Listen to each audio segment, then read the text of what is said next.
Right, so good evening and welcome to Cannon Fodder, the channel for Arsenal fans all over the world. And it's easy talk. It's probably going to be a bite size, I think, depending on how things go with my brother. Yeah, my brother Raz is back. How's it going, Raz? Hi all. Hi, Alex. You okay? Yeah, pretty good. Pretty good. With Good. with all the promo work that I've been putting over the last couple of days. It's kind of like a head-to-head, I would probably say. Raz has Okay. got some points he wants to make, and I've got some points I want to make as well. And we'll probably see at the end of the day who can beat the count of 10 who's going to be on the canvas at the end of the live stream. But yeah, so you probably know that the Easy Talk, we usually have like a panel of guests, but because it's the last one before we go into the international break, we thought, actually, not we, I thought that we'd do you like a did. little head-to-head. Yes. So there's just the numbers I can see are just gathering up with the viewers. If you've not seen Cannon Fodder TV before, make sure you subscribe. You can see all the segments. On the Mondays is the fan comments with myself, Richard, where we go through all the comments, obviously. Wednesdays is the Voice of reason, or voice of division, or voice of opinion by myself, Raz. Normally calling from Cardiff, but I did do one in Wembley because I was doing it with work. So yeah, it's mainly just a reactionary to the matches played either just before the week or just after the week, as it were. So yeah, voice of reason. Okay. And Fridays, well, today's Friday, we do the Easy Talk. Sometimes it might be a bite size, which is maybe maximum 40, 50 minutes. Anything beyond that, we actually call it like a feature length, or as Raz coined the phrase, a megabyte size. So It is a megabyte. yeah. All right. So you know what? Actually, let's just get into it. And Unai Emery, a long-term coach or not? And before I get into it, there was some news actually that's come out over the last few hours, and I'm just gonna kind of split the screen here. Let's have a look. Some of the butchers. Oh, done the wrong one. And this has come up from the Metro actually, even though it's been going wild on a Twitter, and it's about Raul Seleni. And apparently, Raul Seleni, who's of course the head coach, has said that it says he's revealed that Emery's target this season is to finish in the top 4 after receiving significant backing in a summer transfer window. So we've kind of known that these guys, they really mean business, because Unai Emery has received a lot of backing. There are some new players, who of which Kieran Tierney, Daniel Ceballos, Martinelli, David Luiz, just to name but a few. But it seems like the board, they want their pound of flesh, as it were, from Unai Emery. And like I said, Twitter has gone into overdrive, Raz. And I know you said a few times on your Voice of Reason segment, because Unai Emery doesn't know his 11. He appears to be making so many selective mistakes with the starting 11 and the formation. You think it's probably time for him to be shown the door? Right. One, it sounds a bit extreme to what I was saying. And if you know my Voice of Reason, I did say that I put my hand up with Unai Emery. But this is, as everybody's been saying on various platforms, that the first season for a manager is normally a holiday period. He comes in, some players tend to front up because they feel, hang on a minute, now we've got rid of the old manager and we've got to start, playing for the new one. Other players, established players, may feel, you know what, I don't know what my future is going to be. I may have to show more, or I may have other options that may be open to me.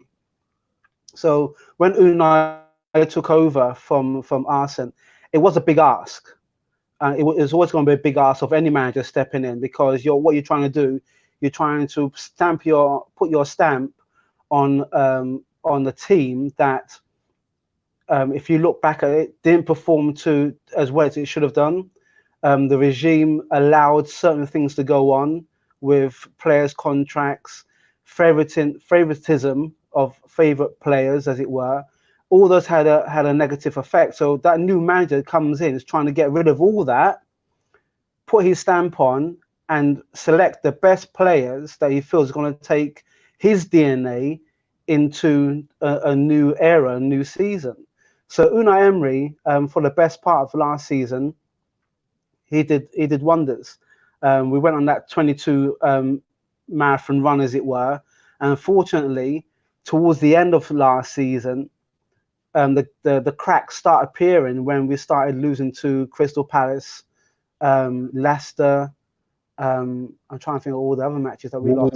We only had to make 1 point out of 7 matches, and he probably gambled. Well, not probably. He did. He gambled that, okay, at some point we're going to get 1 point, so I'm not going to risk my players, because let's just put it to us going for the Europa. I've got a good history with the Europa, and Chelsea may not feel as if they really want to front up on the Europa. Sadly, they did. They turned up, and we was annihilated. We lost 4-1.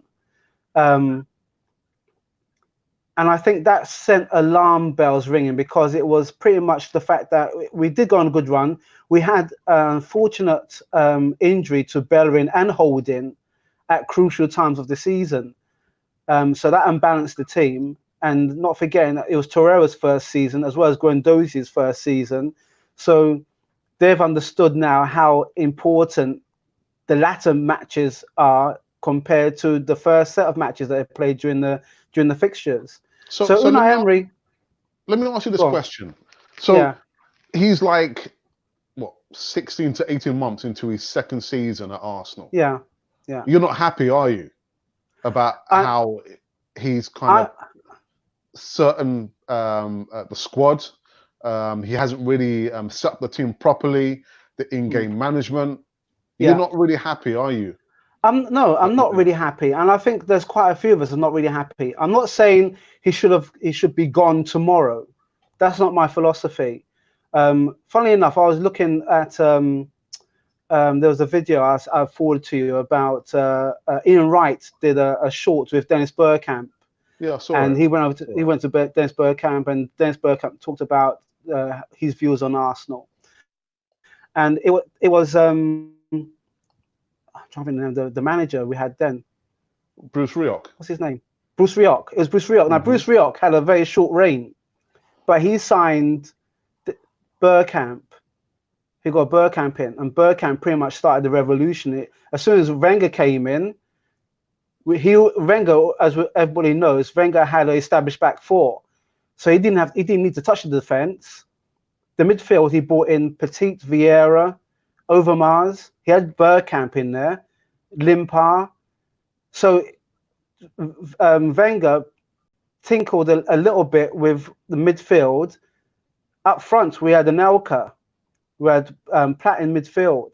So that season, when Wenger came in, pretty much most of those players were established and already knew what had to be done. But Bruce Rioch paid the price, as it were. But in terms of Unai Emery had to do the whole thing. He had to do the defense. Exactly. He had to do the whole thing. Hang on. Go on. Right.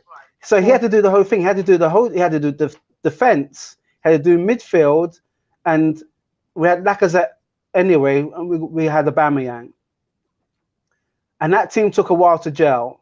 So we lost 2 matches. I think we drew 1, and then we beat Cardiff, and then we went on that run. Towards the end, as I mentioned before, the wheels fell off, as it were. But first season, as I said, is a buy. But this is a man who meticulously says that he has a dossier on all the way that all the players should be playing. He's got. I was looking at some of his history that he is very meticulous on detail and formation. Now, towards the end of at the end of last season, everybody knows that the team, the managers sit down and say, okay, what did we achieve this season? Did we get top 4? No, we didn't. Which players instigated or didn't show up or been inconsistent? And as we know now, some players have left, have been moved on and have left. Some of the youngsters have moved on as well. I said to you on this platform and also during other Easy Talks that I don't believe Unai Emery knows his 11. And you said to me, "Oh well, he's got an idea."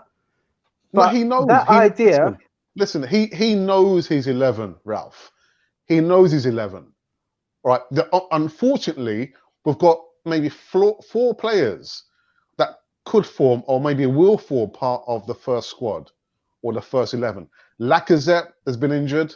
Bellerin has been injured. Holden has just come back. Tierney is a new signing. You can probably say all those 4 players would be in the first 11. Unai Emery knows his first 11, Ralph, but he's not able to play his first 11 because they're injured or they're just coming back from injury. Okay, Alex. Listen, I'm backing Unai Emery, Ralph. Okay, I'm not saying I'm not backing him, but what I'm saying is at this moment in time, the manager must know his 11. He knows his first 11. He knows his first 11. But but put it this way: every manager knows their first 11, but they also know an 11 that comes in as a contingency plan for a player who is either sent off, who's injured, who's recovering, right? Yeah. So at the end of the day, that's it. You know your best 11. But what he's doing, he's got a makeshift 11, and it's making the team not confident. You can see it in defense. If you know your defenders, you drill them, he's really at the end of the day, he's got no real excuse. Okay, he knows his best 11. He knows that these players are coming in, but every manager is always in that scenario. Whether they just come in or whether they're established, you know that you've got your best 11. Okay, what happens if Lacazette and Aubameyang are both injured? You got Martinelli, but he plays Martinelli now and again. Okay. Yeah, because he's been phased in. Yeah, we don't want to burn out these young players, these young of course not. Young players. Of course and you've not. got Pepe as well. So if Lacazette and Aubameyang are out, Pepe can also play up front. I don't like the narrative where people are saying, right, he's had the first season. If he doesn't get top 4 this season, I want him out. I don't want him out. Did I say that I want him out? I'm not saying that. I said that people are saying that narrative. Yeah, people are saying that because either they are thinking, hang a minute now. We know that we know our best 11. We know that some of our players are injured and they're going to be phased and they're going to come in. But we can be impatient, granted.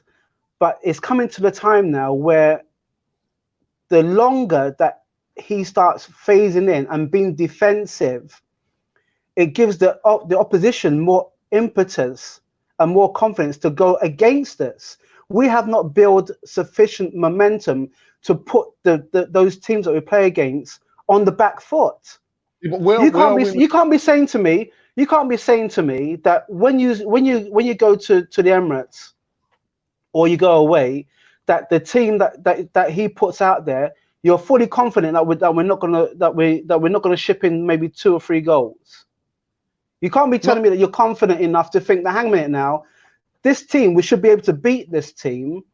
But you know what, at the back of my mind, I know if they score 1 goal or 2 goals, or while we're celebrating when we scored, they scored 1 back all of a sudden. Yeah, but you can't be telling me that it gives you confidence. No, I've always said that in all my predictions, Ralph, that Arsenal are going to leak goals because we don't have our best defense there. And remember, Saliba has been signed. He's coming back. He's coming to Arsenal next season. So again, I'll go back to the main point that Unai Emery knows his best 11, but he's not able to play his best 11 because they're yet to come back. They're injured or they're being phased in. Yeah. So again, he knows his best 11, but he's not able to play his best 11. And Right, once we so upgrade the defense, we're not going to be shipping in those goals. And when I do give my prediction, I'm going to be able to say, all right, this is going to be maybe 2-0 or 3-0 rather than saying 3-2, 1-2. Because we know when we're playing against other teams, we might be 1 goal up or 2 goals up. The moment the other team scores a goal, I'm fearful because we still don't have the nous to try and close out games. you know I what? know that's Let me quite say clear. something. Let me say Yeah, something. go for it. Right. You said that how he knows his best 11. Yes. But and the players he's got in there, he's probably thinking, all right, this is not my best 11, but drill them every training session that this is how you defend. This is how you're gonna walk it through from midfield. You've got your midfield your captain in the center, and let's face it, this selection from the players on I have to pull him up, I have to front him up on Xhaka. To me, it smells of desperation. That's the reason why some fans, I think, hang on a minute now, you've put one of the most not mobile of players as captain, and he's the one who's led to most of the goals, most of the mistakes, and yet you want to have confidence in your decision making. No. Come on. That doesn't, to me, that doesn't make. If I'm a player and my captain is making more mistakes than I am, that doesn't fill me with confidence. And I'm thinking also, hang on a minute now, surely the manager must be able to see that as well. So why are we still selecting a guy who's still making as many mistakes? He's putting me under pressure. Yeah, but because he favours him for some reason. He favours him for some reason. And he's already said in the press conference that in the training ground, in the dressing room, he shows the leadership qualities. He shows those qualities there. And I asked the same question. What do you want from Granit Xhaka? What do you want from him?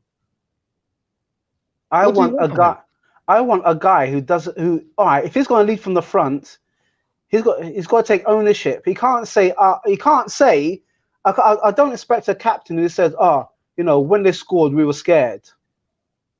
Is that leadership? No, but then is he actually questioning the team, that the team was scared rather than Alex, I'm sorry, I'm not taking that. No, he wants a reaction. I'm not taking that. I'm not taking that because okay, you don't. Yeah, but you don't admit. You can admit your mistake. You can put your hand up and say, okay, you know what, it's my mistake. Even if the team didn't progress or fail to beat a weaker team, you can say, you know what, I take full responsibility. I didn't lead the team out. That way, then you're defending your teammates and you're defending your manager. But when you leave yourself open to criticism by admitting that you're scared, you're questioning the manager and you're also questioning your teammates. Yeah, but that's not the way he put. That's not the way he put that across. He put it across that he was scared. But the thing is, that's what I want to hear from my captain. All right, this is what I asked the question last week on the Easy Talk. What kind of captain do you want? Because when I saw him playing in the Bournemouth game last week, he was communicating with the players. He was telling the players, come on. He was trying to organize the players. Okay. Is that not what you want in a captain, to actually someone who's communicating to the players? Okay, let me say this. How often has he done that? Well, what do you mean, how often he's done that? Well, I've only ever gone to the Emirates maybe 4 or 5 times. Okay, but 4 or 5 times. The last game was at Brighton, where he gave away the penalty. Right. So again, what I'm saying is that you want a captain. You can pick up as many examples as you want. It's easy saying Adams and Vieira. They set the template, but you got to look at people like Company. I hate to say anything. I mean, Keane. People who show a bit of grit, and yeah, it may be maybe coming across old school in that kind of sense. But I want a captain who leads from the front. If he makes a mistake, he puts his hand up. If his teammates make a mistake, he still puts his hand up. He's the first one in and he's the last one to leave, as it were. And when he goes in, he's fully committed. And yeah, of course, he communicates. That's basic. Any captain has got to be able to shout and to pull up his teammates. That goes without saying. But Okay. if you're saying to me you saw him in one match, I haven't seen some. All right, I'm not a fan that goes to have the luxury to go to all the away matches, but when I'm watching it on the TV, I don't see him pointing. Of course, TV edits. They'll only do the highlights. Yeah. But I can only see what's in front of me, as it were. I don't hear any of his teammates say, "Oh, you know what, Xhaka, he communicates really well," or whatever else. But in my mind, Unai Emery has had to enforce his DNA. He had to enforce that we've got a problem with defense. He had to enforce new midfielders, and he had two strikers up front that were putting in goals left, right, and centre. And I also did mention this as well, that we cannot rely on Aubameyang or Lacazette, because we need somebody else in to back up. We'll get to that in a minute, because that's one of the topics that we wanted to talk about in this Easy Talk. Yeah. Let me just quickly go into the chat. There's been just a few comments come through. Let me just pick a couple out. I've got Richard from Arsenal TV who's controlling the chat for us. So Richard, thank you very much for that. I've got Arsenal Vlogs who says, mate, what's Raul going to do, mate? Because if Emery did get Champions League football, mate, would we back Emery because they give him another year to put things right? Personally, yeah, I will give him another year, whether he secures top 4 or not. Again, the last manager that Arsenal sacked was Bruce Rioch. Arsenal are not a team to sack managers. Not a club. And the thing is, like I said last week, right, so we sack Unai Emery after 2 years. We're bringing another manager or coach. After 2 years, he doesn't secure Champions League. Do we sack him again after 2 years? But that's the same point I brought up with Mube Guna a few Easy Talks back. I said to him, because he said that how his remit was to bring us into top 4 last season.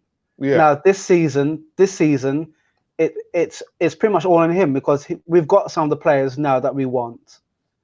So this season is on him. So I understand that we're not a club that like to sack. We're not Chelsea. Chelsea even sacks their managers when they're being successful. So we're not. That's not us.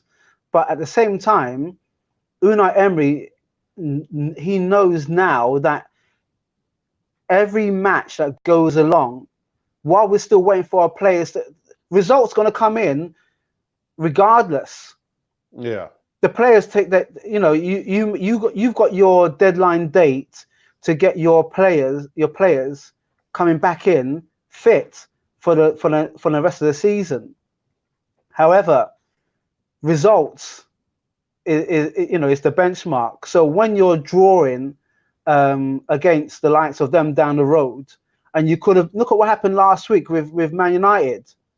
We beat Newcastle, and Newcastle ended up beating them. But we played against a weakened side.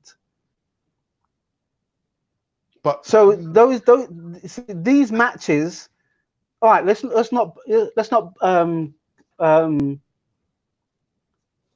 just chuck our baby out of the bathwater, so to speak.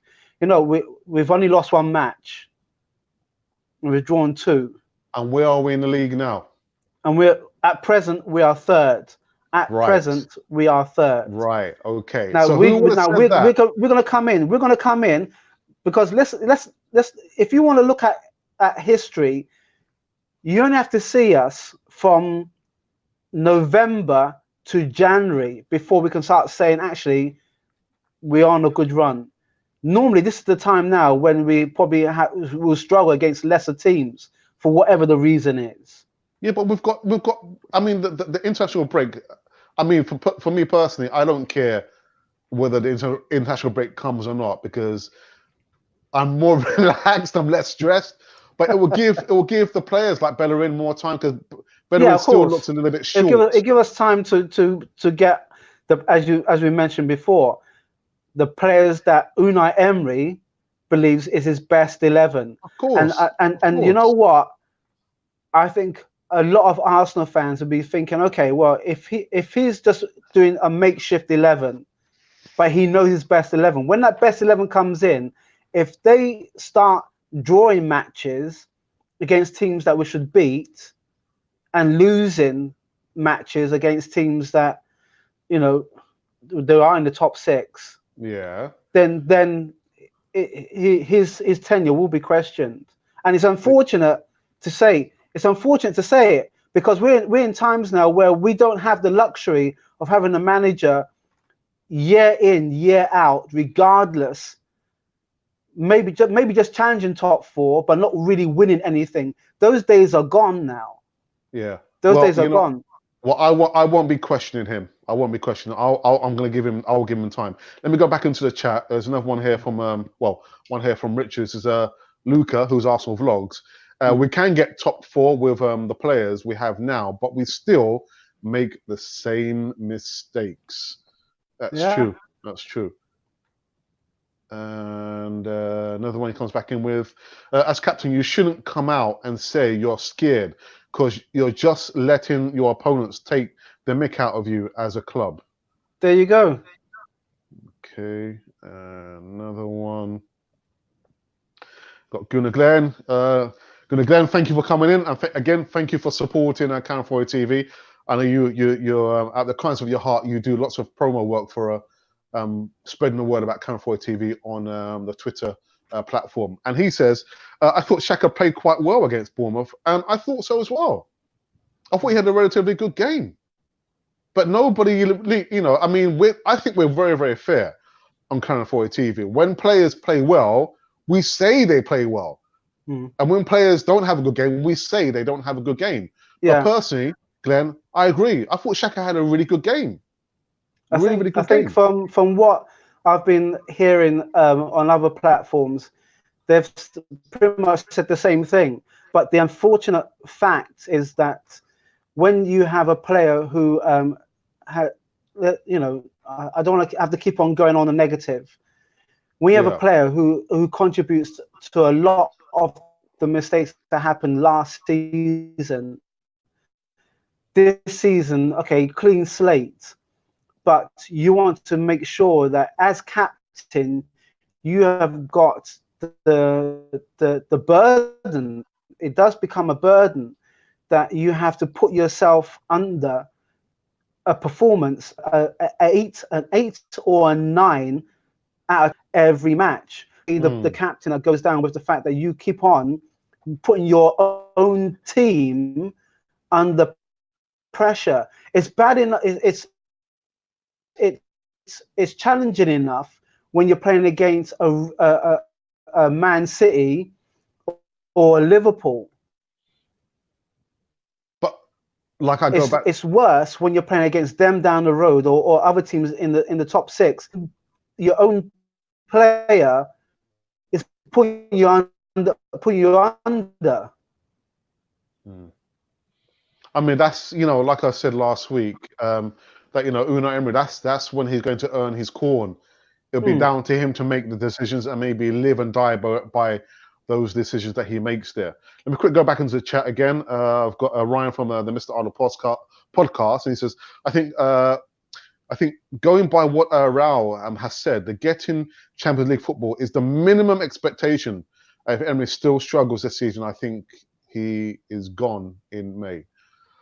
Well, again, you know, we give everyone their chance to have their opinions, and I would disagree. I think Raul has not come up and said that if he doesn't meet those minimum requirements, he's going to be gone. He's just said that Unai Emery has these targets.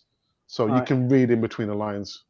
Do you think Raul pretty much put it there just to make sure that the fans and the players know exactly what's expected from Oh, the board down. of course, because you've got we've been dying and crying out for the squad to be upgraded, and finally, we're starting to see.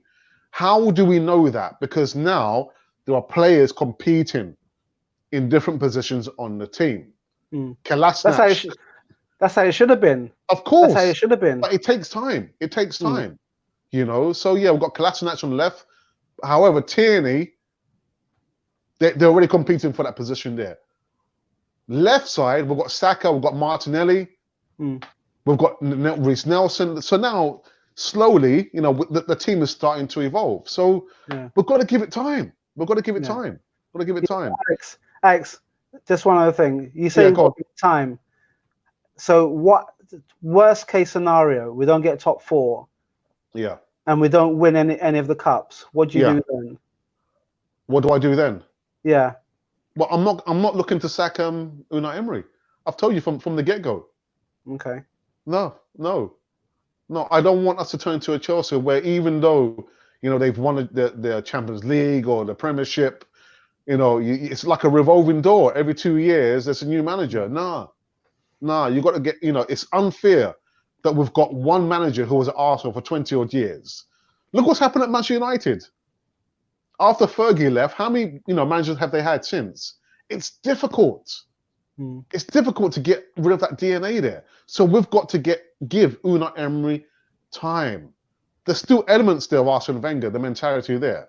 Yeah. So I'm not going to be calling for Unai Emery's head if we don't get it, if we don't get top 4 this season. Although I think he will somehow.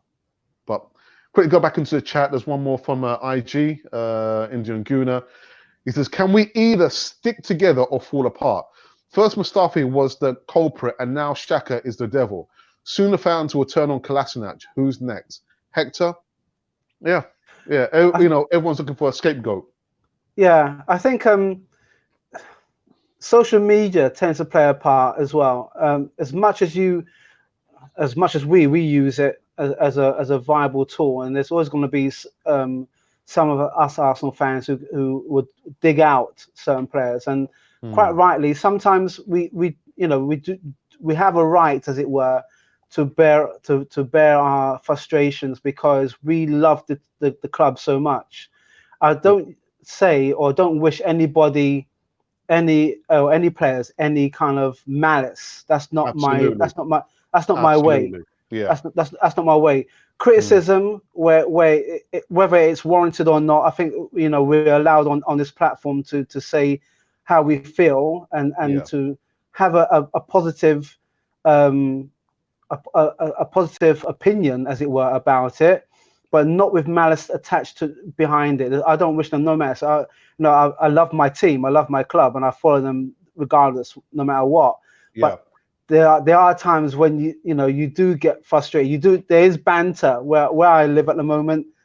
I did cover this as well, is the fact that in South Wales, it was really just 3 teams. It's either Welsh rugby you followed, or anything in red. So it's either Liverpool or Man United. And then when Arsenal came along, that took the shift completely out of the equation, because this was a team that could stand up with the best. And us as Arsenal fans. Yeah, sorry, Raz. I want to ask just a quick question of the viewers who are watching now. If Unai Emery does not get top 4, would you like to see Unai Emery gone, or do you think he deserves to continue and finish his project? So again, the question is, if Unai Emery does not get top 4, do you think he still deserves to stay, or do you think he should be shown the door? Personally, again, I'm going to repeat it again for the last time. I don't want to see him gone. I want him to stay there. Again, I don't want Arsenal to morph or turn into a Chelsea after 2 years with sacking coaches or managers. But again, that's a question. So after this season, if Unai Emery doesn't secure top 4, do you think he deserves an extension to his contract, or do you think he deserves to be shown the door? Listen, let's get onto them. Do you want to say something very quickly? Yeah, I was going to say, I wouldn't want him sacked because I don't like the way that it could be handled. But I think there would be a contingency plan behind it to get another manager in, and then to release Unai Emery if we don't get top 4. All right. Another player that's kind of divided my opinion and Ralph's opinion as well is Matteo Guendouzi. And whoever saw last week's Voice of Reason, in the first minute, my brother was saying, "I told you so, Matteo Guendouzi. I told you so." What? He's played 60-odd games for Arsenal. He's only scored 1 goal. What? He's only a squad player at most, Ralph. He's only a squad player. Alex. I told you so. I told you so. Alex. I'm coming for you. Yeah. Okay, come for me, but I'm just going to bat you away. I'm going to bat you away, bro. Yeah, come on. You see this? Come on. You see this? Come on. It's like that. It's like that. He's only scored 1 goal. He's got 1 goal. In 60-odd games. Okay. Yeah.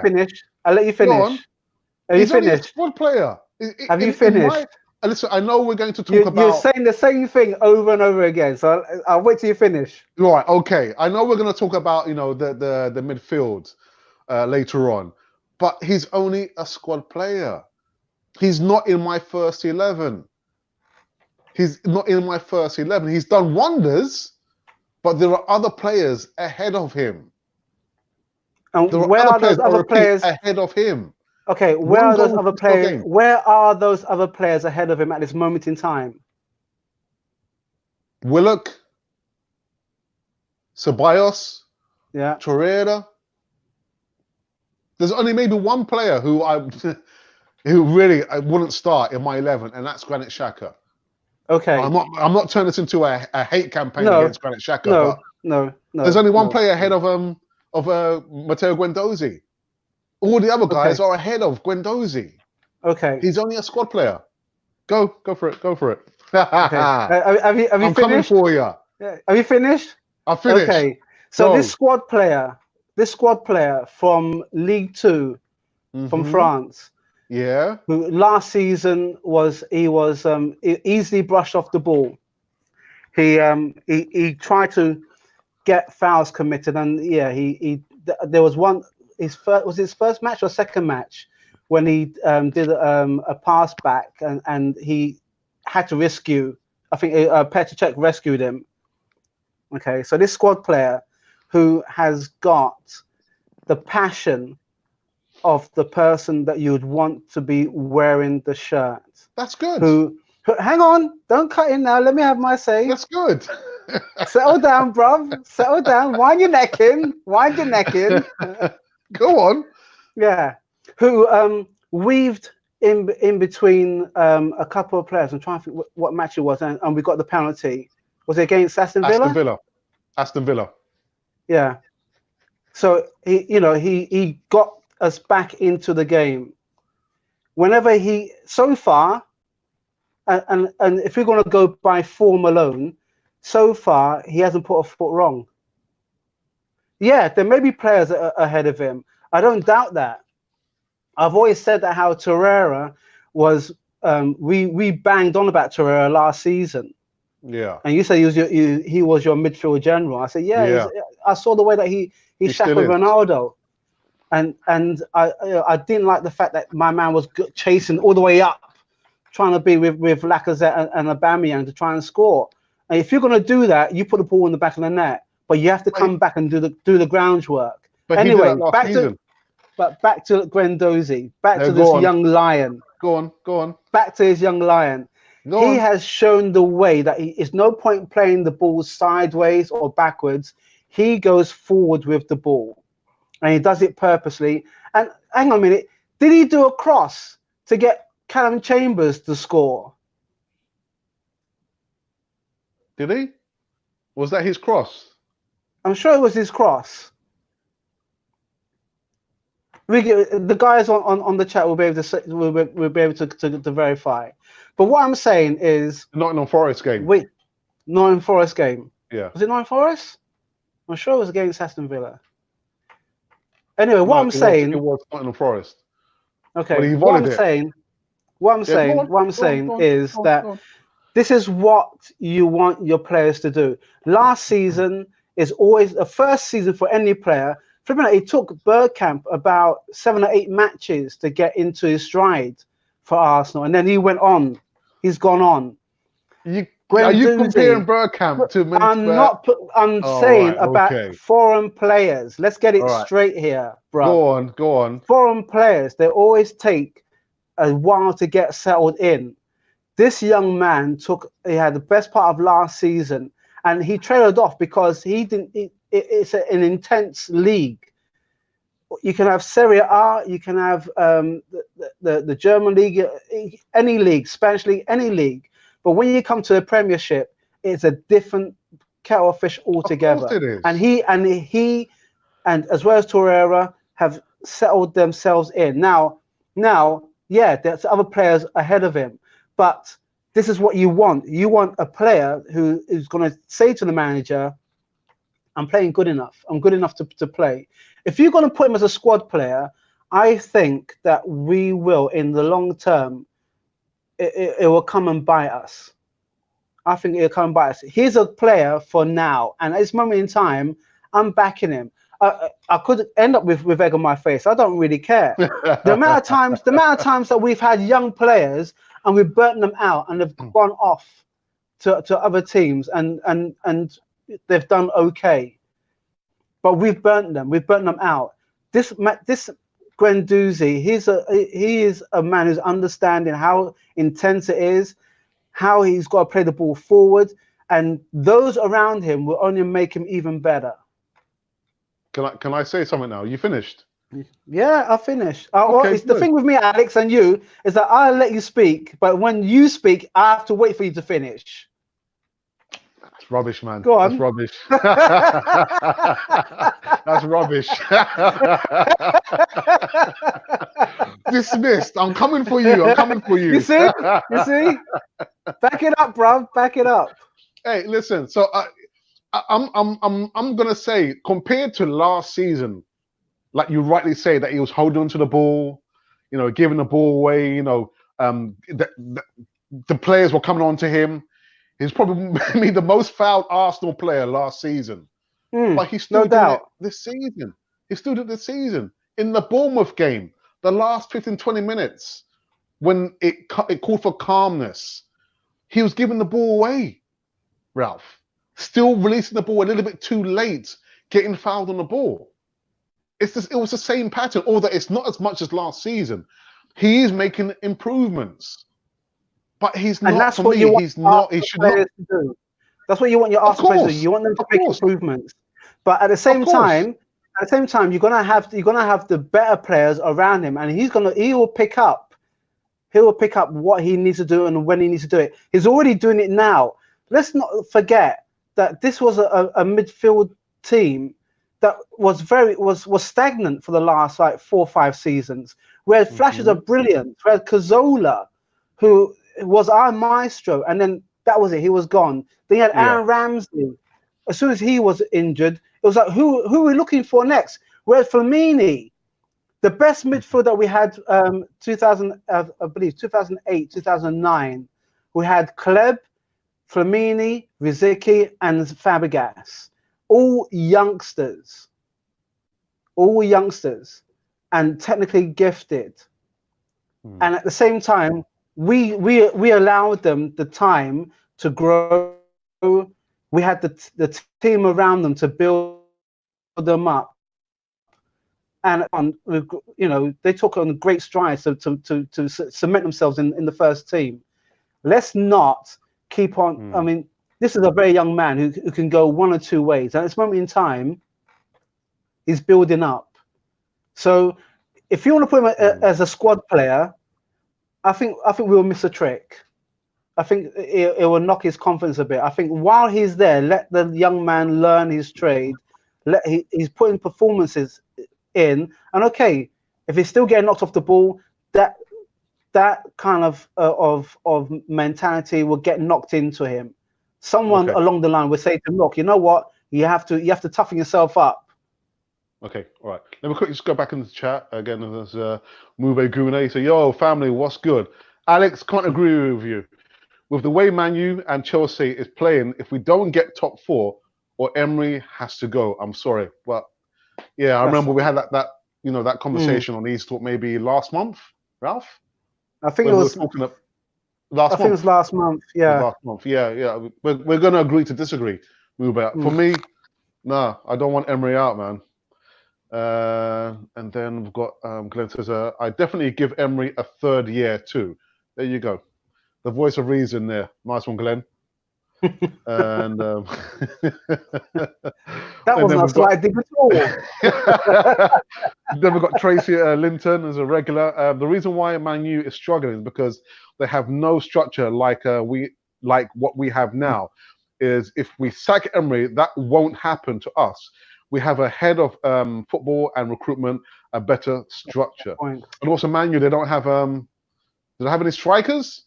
Because they sold Lukaku, didn't they? But that's their problem anyway. And there's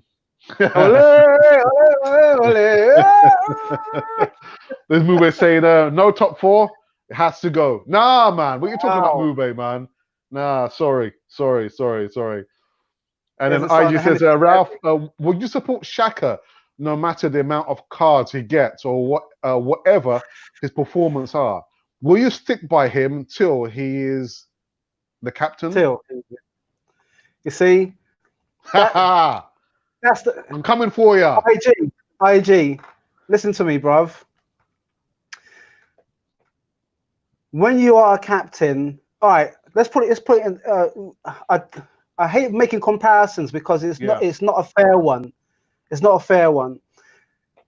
Whenever Vieira got red carded, the team just carried on. But they knew he was the captain. More often than not, he went in and he showed his leadership values, as it were. It's not just about. He instigated the tunnel argument against Keane, but he did that because he was defending one of his players, and he was saying to Scholes that, you know what, you can't be getting away with that on our pitch. Unfortunately, we didn't win that match. You know what I mean? So that's I suppose that's an example of it going wrong. But you want your captain to be a leader, to say, you know what, this is who we are, this is how we play, sod everybody else, pardon my French. You know, this is who we are. You know my strength, I know your strength. So if, for example, if I have to take a card, if I have to pull like that nightmarish goal that Man United player scored, Giggs scored against us. Yeah. There was 3 players that could have taken him down.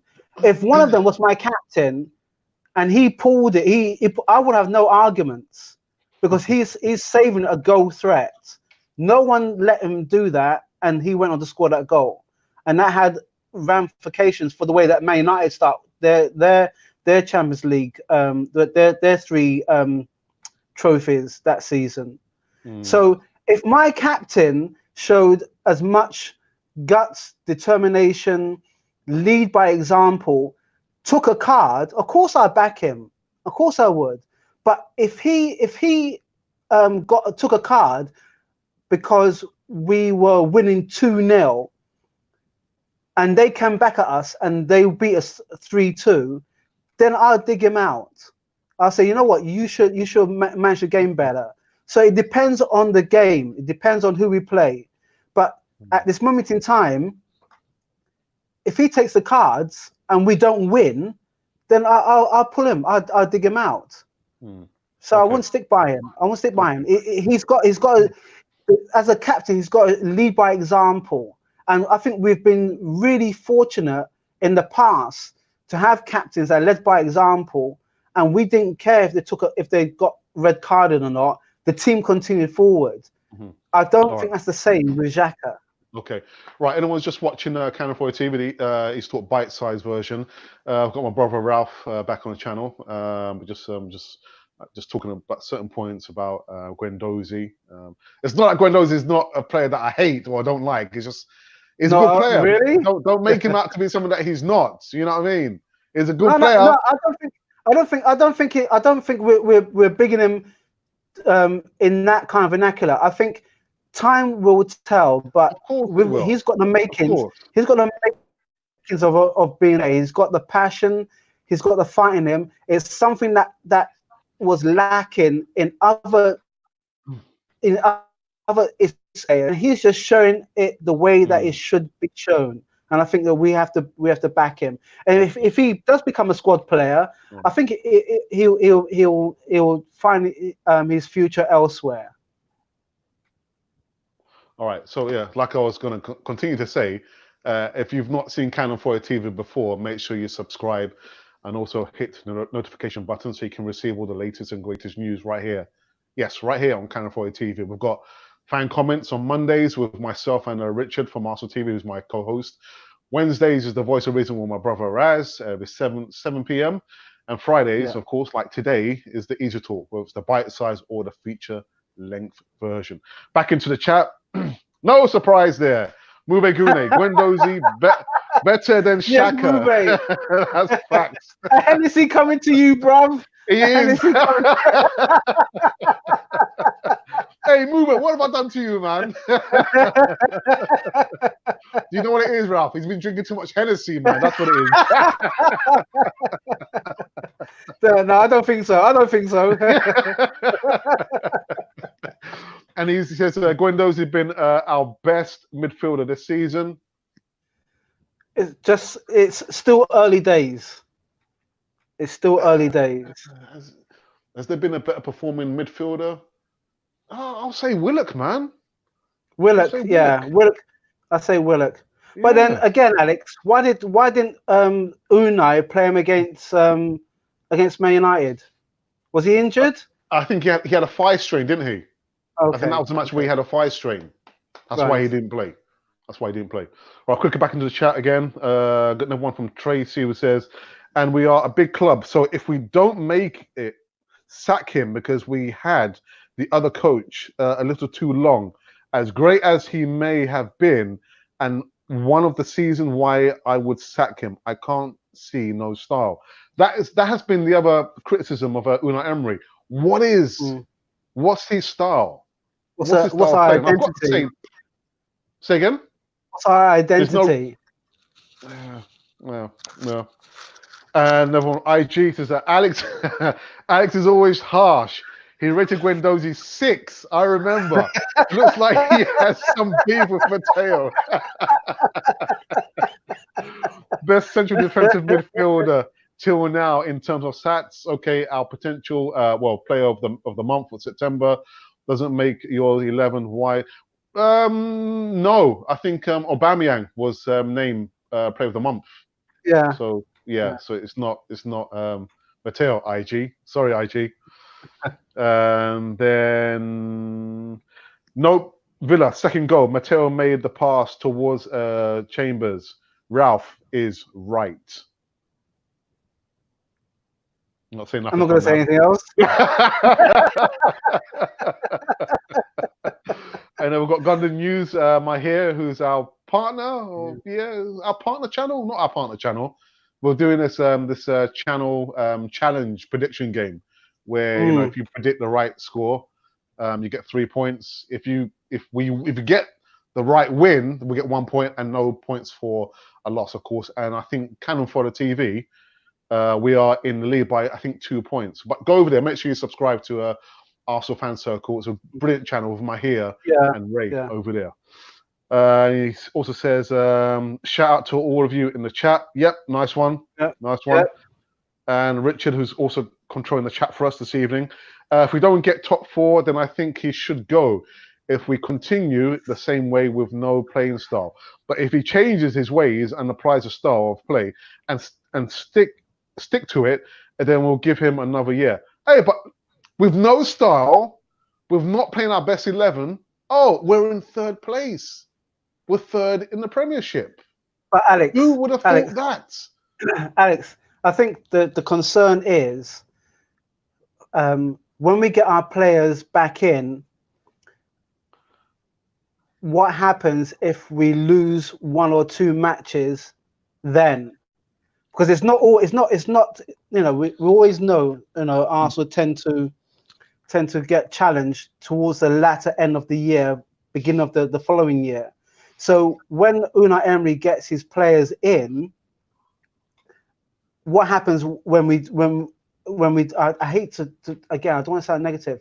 If we have a match or two that goes against us, and then we start trying to find our form again, what happens then? We would deal with it when that happens. Okay. Right okay, about now, we are in third place. Yeah, I'm just saying. With not our best 11, yeah. with a coach who still, as you guys say, he doesn't know his best 11. He can't play his best 11 because some of the players are injured. We're in third place. Alex, we get that. If we were to win the Premiership, none of you guys would complain about the playing style. No, of course not. All right. But unfortunately, this is just the way it is. There's certain things that you have to, you cannot be naive about. There's some hard questions that you have to ask. What is the scenario that will happen if, for example, we do get all our players in, and all of a sudden we lose to, supposing we had a full team in, and we lost to Sheffield United. Then the questions start flying in. Hang a minute now. We've got a full team in. It's got everything gets pulled apart. It's either the player or it becomes the tactics. And more often than not, it's a dig at the manager. So I think what we're doing, we're just cautious. We're thinking, okay, we're top three, but we've still got miles to go yet. That's not. Of course we have. It has to be on a game by game, basis. Yeah. I can't think too far ahead, come November. Let's deal with the games we'll still have in October, a game by game basis, nothing more than that. Ralph, I'm going to go back into the chat. I've got my here from Gunner News just saying, breaking news, swap deal happening in the next few hours, Xhaka to Villarreal and Santi Cazorla back for at least 2 seasons. I saw a video someone uploaded today, Santi Cazorla. The guy has still got the skills, man. Yeah, he's still got it. Still got the skills. God, that never goes. When you have it, man, that's it. Yeah, and he goes on to say, Ralph, Alex, I want Xhaka out and replaced with a quality midfielder to sit with Torreira.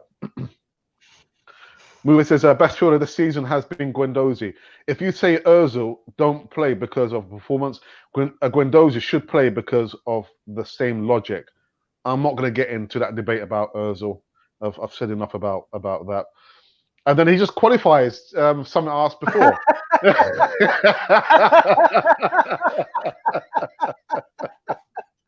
Man, there's no Hennessy. What, you're sober, man? What's going on? It's Friday, man.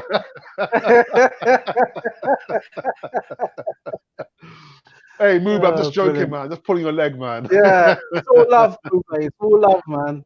Yeah. Okay, right. IG Mateo is Arsenal's September Player of the Month, and Obama is Premier League Player. Okay, I stand corrected. Right now, Emery's playing style is to get 3 points every game. It doesn't matter how we get it. That has been the case. We are struggling because Pepe is not firing. I wouldn't just blame it on Pepe. I think there's other elements as well. There's other elements. I wouldn't like to say it's just only Pepe because he's not firing all cylinders. There's other elements. Because even when I was at the Bournemouth game, I was thinking, oh my goodness, is that one goal going to be enough? And that's what you're saying, Ralph. That with the defense now, we can't guarantee. We can't guarantee that we're going to keep a clean sheet. That's what I was saying before. Yeah. I was saying I had the fact that you go in hoping that we will get a result, but at the back of your mind that we're going to ship a goal or 2 goals.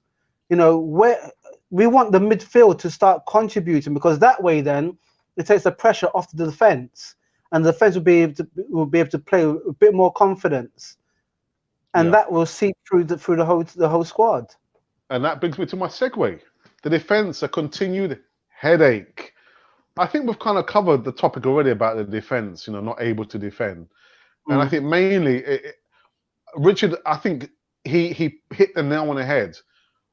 I know that David Lewis scored the goal against Bournemouth and we got the 3 points, but David Lewis was a panic buy because of the situation with Lauren Koscielny. For me, he would not be in my back 4.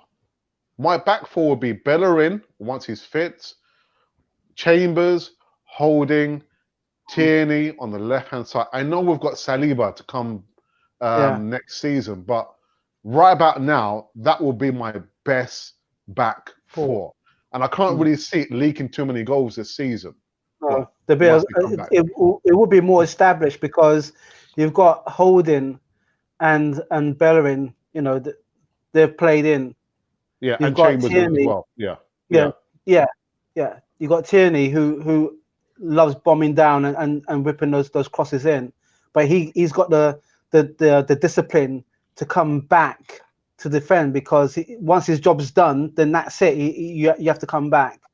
So that back 4 would be solid, but again, you know,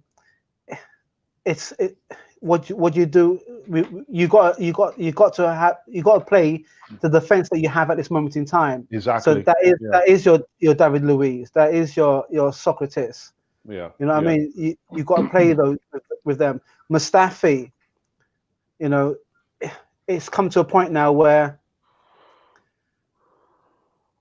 at this moment in time you have to I don't know. You have to play with the card that you're dealt with.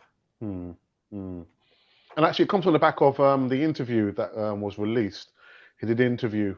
This is Shkodran Mustafi with a German outlet. And I mean, for me personally, I'm not sure if you read the interview, Ralph, but the interviewer, some of the questions that he was asking there were brutal questions there. And I haven't seen it. Sorry. Right, you need to, those guys who are in the chat, you know, I'm sure some of you might have seen it there. How social media, as much as players say they don't pay attention to it, he has received a lot of abuse. We've never abused him on Cannon 4 TV. We've never, ever. None of the guests who have come on the EASYTALK or the fan comments. We don't do things with malice. We don't do. Yeah. And he does say in the interview that, you know, it has affected him because the players are not robots; they're human beings. They have feelings as well. So anyone who says literally the comments that people post so easily on social media doesn't affect them really is a liar. But he clearly says that it has affected him and his family, and his wife has been a rock for him to say, really, you know, if you were not a good player, you wouldn't have played for Germany as an international, and you would not have signed for Arsenal.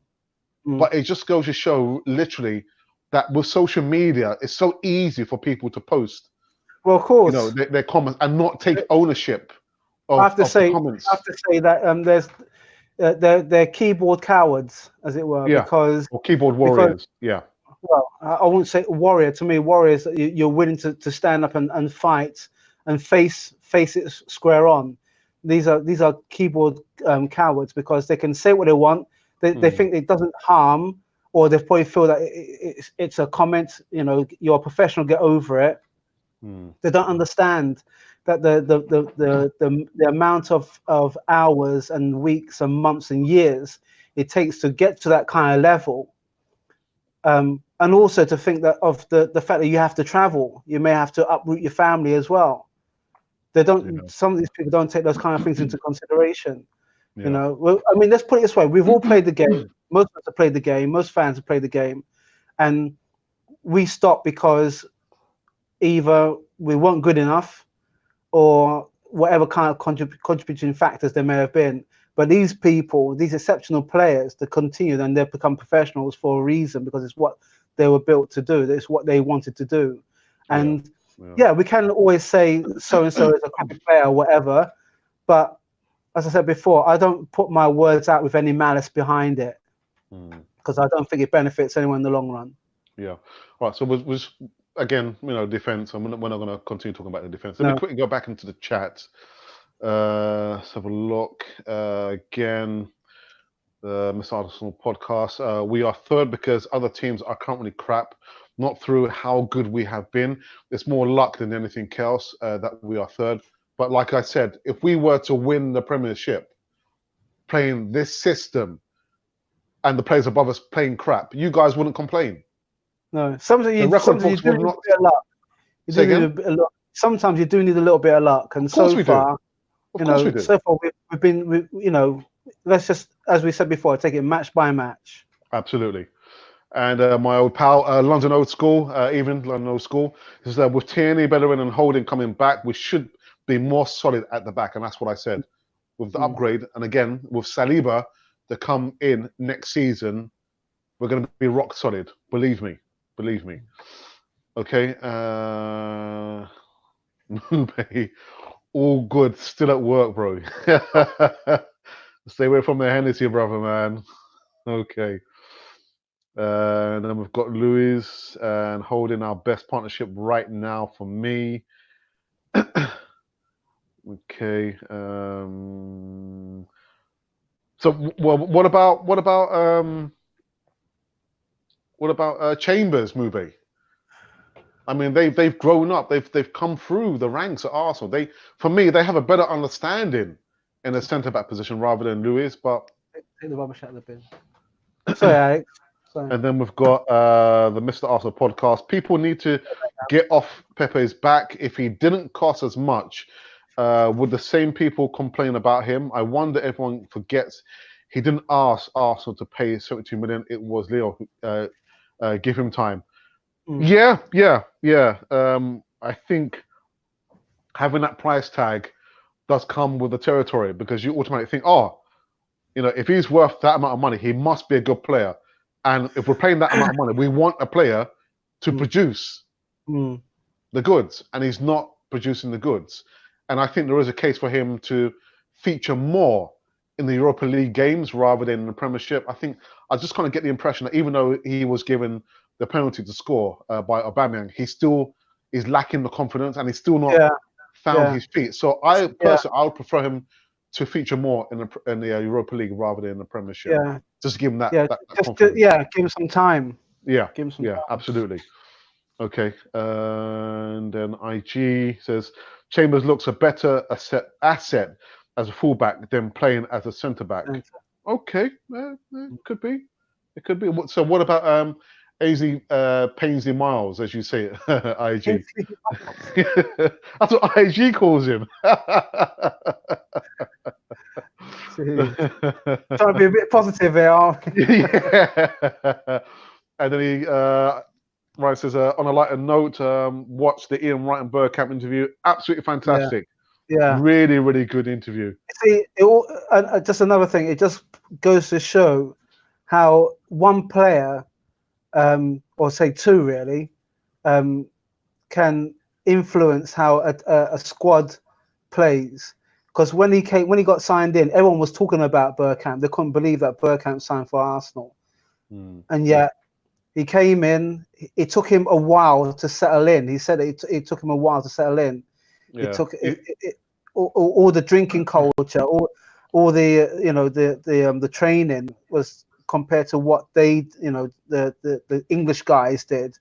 It took him a while to understand that, but when he kicked off big style. So okay. And Super Glenn says, I've had to head now, guys. Great show as always, and I'll continue to champion you on Twitter. Again, Glenn, and it comes from both Ralph and myself. Thank you so much for showing continued support by actually, promoting Camford TV on Twitter there. So, thank you so very much. Much appreciated. And then Mube says, if Emery don't start playing our best 11 soon, he won't make it until December, because I can see a few more Watford performances coming. Has to play better ball against lesser teams like Man U. But you know what, Mube, you look at who won the Premiership last season, Man City. But they lost. They lost against Wolves, an up-and-coming team. And it always shows that in the Premiership, there were no given games. There were no safe games. So no team has a divine right to the Premiership. You have to fight tooth and nail every single game. Every single game. But no, you're right. You're right. You know, for you to win the Premiership, you have to beat the lesser teams. You have to beat the teams that are in the middle and beat the teams that are somewhere near the top. But we're not quite there yet. We're not quite there yet, which is why, again, I'm going to give Unai Emery time. But anyhow, shall we get into the last point we want to talk about, Ralph? Yes. Yeah? Because I know time's gone very, very quick. And that was about the midfield pretenders, a system for support. Which midfielders, I repeat, which midfielders can support Aubameyang and Lacazette in scoring goals? We can't continue. It's unsustainable to have an ask of Aubameyang and Lacazette to score the goals. Yeah. Where are the goals going to come from? They're not coming from Guendouzi, I can tell you that now. Okay, well, you know what? Actually, we should have a bet between now and the end of the season. How many goals do you reckon Guendouzi might get? None. You don't think he'll score again? No. You don't. All right. So you say none. I say he's gonna at least score maybe 1 or 2 goals, man, before the end of the season. Okay. All right. How much you want to bet? Actually, you know what? We'll make it an ice bucket challenge. All right. Yeah. Yeah. So I'm saying he's going to score none this season. From now on, you think he's going to? Oh my God. He ain't scoring none, man. He ain't scoring none. Sorry, mate. I'm sorry. All right, Cannon for the fans, you heard that. That's right. That's right. Yeah. October. October the 11th. 8:20. Okay. He's not scoring any goals this season. Neither in the Europa League, in the Premiership, in the FA Cup, all the games. Wow. You're really putting it out there. That's right, yeah. Okay. You know what? What would be brilliant would be when Guendouzi scores a goal, right? That he should give you the ice bucket.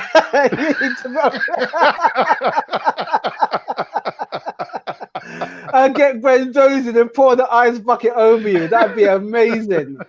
Let's put it out there on Twitter. I'll put it out there on Twitter. That ain't happening. All right. But anyway, come on. Which players do you think from the midfield are going to score goals? You reckon Guendouzi's one? Yeah. Willock definitely. He's got the potential to score at least 1 or 2 goals, hasn't it? Well, yeah. Yeah. From now on in, I would say Torreira's got a goal in him. He's already scored one, hasn't he? Yeah, but he needs to start chipping in. Ceballos definitely. Definitely. I think now, because he is there. He is there. It's one of those players that is there. He's gonna have to start putting it about a bit more now. He's gonna start having to be maybe a bit greedy. Yeah. Well, I tell you what, when he scored that goal against Anna Liège and his celebration afterwards, oh man. If there's any way, I think I've read somewhere that are we in talks with Real Madrid to try and secure a deal with him? I'm sure I read that somewhere. Maybe someone can come into the chat and tell us whether that's true or not. But yeah, you're right. Dani Ceballos definitely. Yeah, if he chips in with maybe, I like to see him score at least maybe 9 goals. 9 goals. Yeah. To me, would be a good shout. And that's what. Did you see the interview with Ian Wright and Bergkamp? I posted it to you. Yeah, but Bergkamp does say back then there was a bigger group of players, who could score goals, and that's something that Arsenal have lacked for a long time. A good defense, a captain, and a bigger group of players who you could rely on to chip in, with a few goals. Yeah, so I remember. Quickly, there's this story about this Man United fan who I was working on shift up in Bridgend, and he taped the Man United match. It was the one where Vieira, Platt, and Anelka scored. And he said to me that he was so confident Man United was going to beat us that night. and so I think the match was like on a midweek. By the weekend, he gave me the tape because he couldn't believe it that we beat them out. He didn't want nothing to do with. He gave me the tape. He said, "I don't want to see that ever again in his life." And I've got the tape on me now up to this very day, because midfielder David Platt from a corner. Yeah, man. Vieira Yeah. from outside the box. Those were the days, man. So those were the days. Those were the days. Those were the days. Listen, I'm going to go into the chat for the last time before we wrap up this this segment of these. And actually, it wasn't a bite size. It's more than an hour, so it qualifies as a feature length or a mega bite. But you see, that's because you keep on interrupting me while I was trying to talk, Alex. Yeah, but someone has to, otherwise we'll be here all night. You see, this is the reason why. This is the reason why. All right, back into the chat. Gonna use my here says, love that comment. Keyboard cowards. Yes, indeed. London No School evening. Alex, evening London No School. Alex and Ralph, would you trust that back four in the Premier League against most of the smaller teams? No offense. Which back four? The back four that I chose? Which back four? He probably would have meant the Bellerin, Chambers, Holding. This Tierney. one. Yeah. Tierney, Holding, Chambers, but yes, I would. Yeah. Yes, I would. Yeah, I get the impression there'll be a better understanding there, a little bit more experience, and a little bit more nous there. So yeah, definitely, I would trust that back four there. He says IG rather Chambers than yes. Then definitely. And then Mubagune, okay, off boys to the liquor store. Work is over.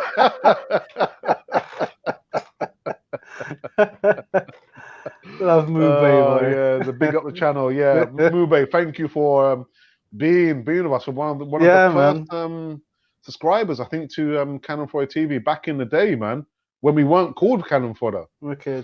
Anyway, look how long it took Henry and Bergkamp to settle in and hit the ground running. Absolutely. Pepe is still adapting to the league. I think he will improve as the season goes on. Yes, he will. Yeah. And what's up, my G? And Richard. I also don't think Emery is playing Pepe to his strengths, because a lot of the time Pepe is facing his own players and we are not getting the ball quickly enough to him. Yeah. Okay. And Richard reckons that Willock will be scoring the goals. Yeah, we said that. Okay. Move, Mr. Arsenal, Richard, Indian Guna, Trace, much love. Nice one. I'm here. Thank you very much. Even in my hair, he's drinking a beer. I don't know, Score. You in whereabouts are you in Asia? Are you in Thailand? I think you told me you live in somewhere in Asia. Wow. Willock Ceballos Torreira. You see? No mention of Guendouzi. Okay. Richard, 1 million. Agree. Okay. And Alex, I read the negotiations started yesterday. That interview was heartwarming. Okay, so there you go. I'm sure I did read it. Dan Ceballos could be a permanent Arsenal player sometime in the future. We're nearly in every game Willock has scored. Absolutely correct. No talks about Danny with Madrid till now. But Alex, why the blatant hatred towards Guendouzi? So what's all the beef about? IG, there's no beef, man. I just take it like it is, man. He's only a squad player. No hate, man. Just love. You know what I mean? Just love. But he won't be scoring any goals, believe me. Guendouzi. And that's what I thought. Yeah, Thailand. Okay. Thailand. Okay. Well, you know what? Because it qualifies for a feature-length version, we're going to call it quits. We're going to call an end to this this laughter and this debate with my brother. It's been heavy. But and the thing is, it always goes quick when we have a forwards and backwards debate. with Ralph and myself, because we're so passionate about Arsenal. I've been supporting Arsenal since 1977, 78, and you've been supporting Arsenal since 71. what? There you go. There you go. So we've both been I have to almost big up lifetime Arsenal my supporters. mum for that. Yeah. Okay. And just a couple more. One from Richard says, subscribe, like, and share, and that notification button. So yeah, guys, if you've not seen Arsenal, Cannon for TV before, and you like what you see, make sure you subscribe, as Richard says, like and share, and also hit the notification button so you can receive all the latest and greatest news and see Raz on a Wednesday with the Voice of Reason, myself on a Monday and Friday with fan comments with Richard, my co-host, and Friday with the Easy Talk. And last one to IG. If he gets a goal, then we need a face paint on. Yeah, it'd be Guendouzi. Yeah, you know what? I'll be down for that. So as well as, you know, the ice bucket challenge, I'll also do the face paint. But it's not going to happen because he's not going to score. He's not going to score. Really. It's not going to happen. I've got a DM Guendouzi, man. Yeah, yeah. If I find his much love to you all. Please do us a favor, hit the subscribe button and join the family. I'm out. Much love, you guys. My hair, on the news over there, Arsenal fan circle. Thank you very much. Thank you to all of you guys who actually came into the chat. It was quite lively, a lively debate between myself and my brother Ralph. There's always like we have a lively debate. Yeah, a bit of banter. Thank you for coming to the chat, and also you guys. I think the numbers went up to 11 or 12 at any one time viewing this segment of the Easy Talk feature-length version. If you're watching this at a later stage on rewind or whatever you call it, thank you for tuning in. Do you want to do the outro, Ralph? You know what? That'd be amazing. I think you should do that to every guest. So, Arsenal fans, you've been watching Cannon Fodder, the channel for Arsenal fans all around the world. I says over, I say around the world. Not just breaking news, not just Cannon Fodder news, but brother news as well. Love,